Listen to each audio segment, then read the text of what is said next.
Honestly, at this point, I kind of feel guilty making more videos on Manor Lords. It's something that I'm really excited for, yet I feel like I've probably started to beat a dead horse. However, when Manor Lords released a new bit of gameplay, I just couldn't stay away from it. It was introducing some cool new battle features and things that we can expect from when we actually go into combat throughout the game. So without further ado, let's get into the new battle features of Manor Lords.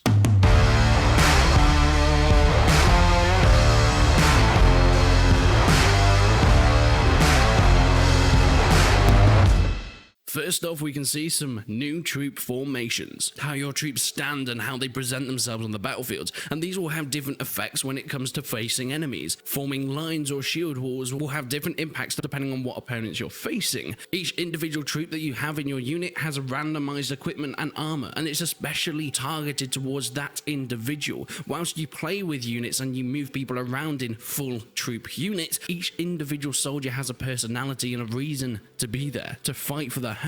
This is even more prominent in the lower tier and lower class level of troops, the peasants that have trained up, the men that have left their homes, put their pitchforks down and brought out their spears to try and defend their land against the oncoming enemy. These guys will have different weapons and armor. They're not professional soldiers, they're trained peasants, and you'll see this variation and this individuality and detail throughout the game.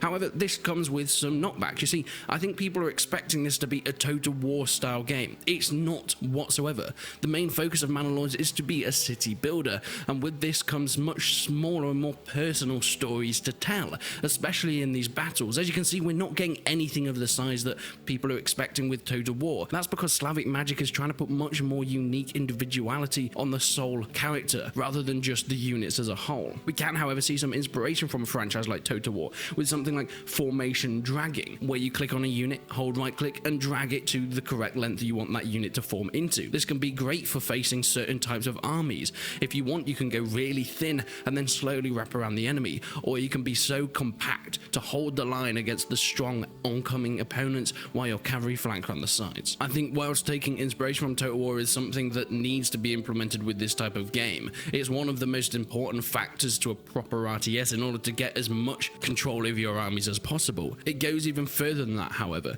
You can set waypoints for certain paths you want your troops to take. Maybe you want them to face an enemy or flank around the side of an enemy, but you don't want them to head straight there. You don't want them to just make a beeline for the enemy's side, because they might get caught up on the way.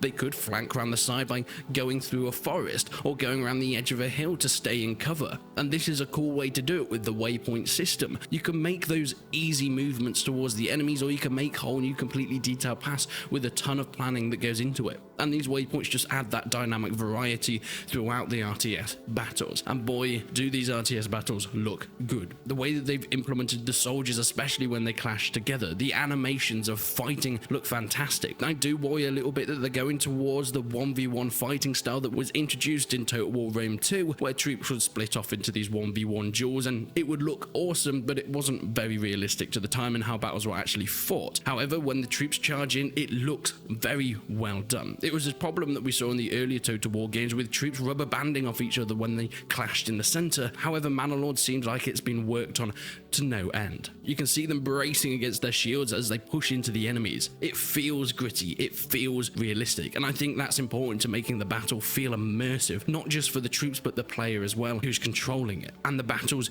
do look bloody. You can see splatters everywhere on weapons, clothes, troops covered head to toe in gore. It looks fantastic. I'm very glad that this hasn't been shied away, since I do think whilst, it's not 100% necessary, I think it's an important part to immersing a player in a game, especially a medieval game. Medieval times were not nice. They weren't these honourable battles with people dancing around each other in 1v1 duels. They were brutal head-on collisions, people stabbing, trying to find any bit of flesh they can to dig their weapon into.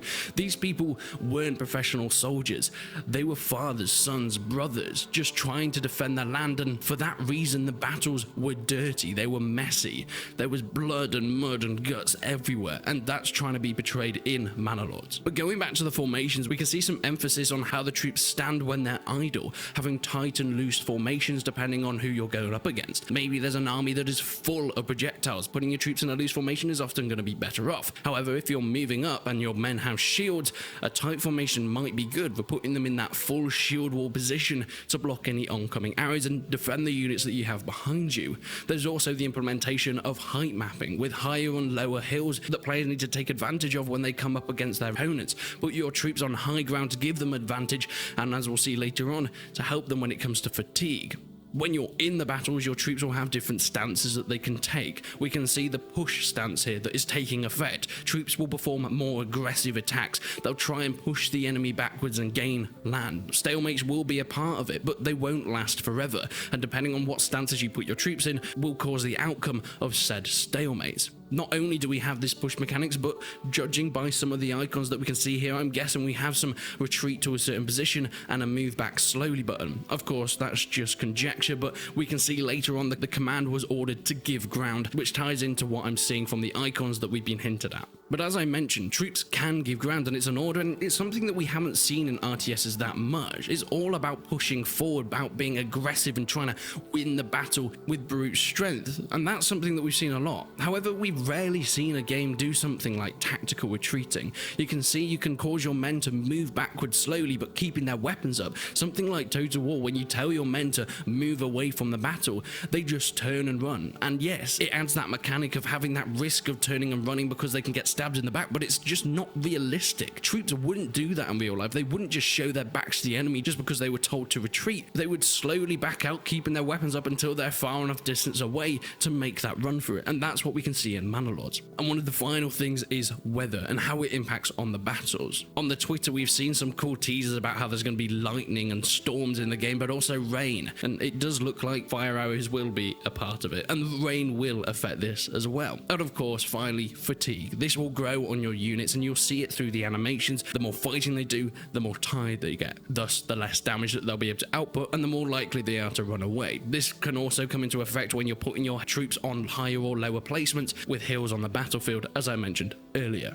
Now, something that I've been seeing from a lot of people is this is competition for Total War, and I couldn't disagree more. Of course, I have made some videos where I have hinted towards the emphasis on the Total War style battles, but it's more inspiration. There isn't any direct competition here. Total War focuses on these battles, and as I mentioned, less details on the individuals mean that they can have this bigger style. But Manor Lords isn't that. It's first and foremost a city builder. It's first and foremost a diplomacy engine for interacting with AI and of course other regions that you can trade with and build up your own villages. The battles are somewhat secondary, however it seems to be pushed a lot into promotion because people love battles and that's what they really want to be seeing. So don't get me wrong, the battles in Manor Lords seem to have been very much refined. There seems to be a lot of detail that's been put into them, and it looks like these are going to be some very in-depth but not as large scale battles as you might expect.